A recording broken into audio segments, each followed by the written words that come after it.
Pricing contracts can be set up to be many to one. So if you head to sales, go to contract pricing. Let's click on our contract that we just added for Infinium. So you can see we have a subscribed companies tab across the top. We can click on that. And if we hit the plus, we can subscribe a second client to this contract. Just to note, as at the time of this video, this will only work for any site contracts. So if we limited this contract so that this pricing was only relevant to a specific customer's site, then you can only have the main customer subscribed. You can't subscribe additionals. If this subscribed companies is missing, there may be a setting that we have to change for you in the company settings just to enable the many-to-one relationships.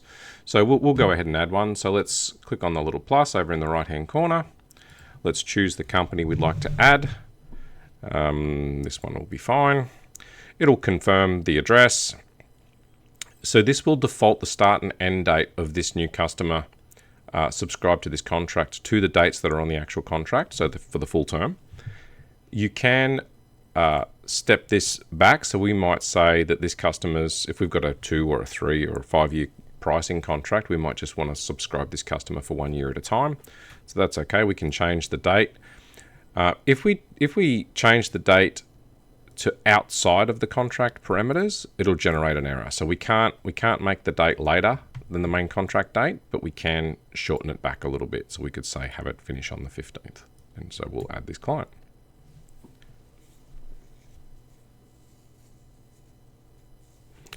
Whoop, 30th of the 9th, wrong month. There we go. Let's try that one. Lovely. So we can add as many customers to this contract as we like. We can just we can do another one.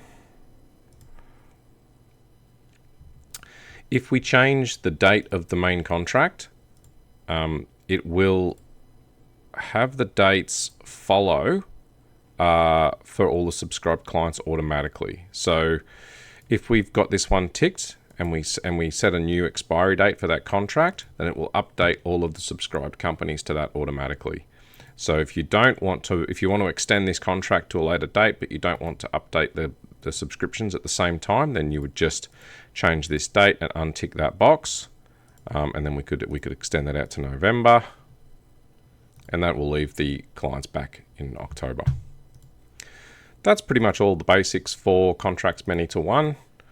So now when we generate quotes, invoices, or we add items to jobs, then these companies will get these prices for just these products for as long as they're subscribed to this contract and these dates are valid.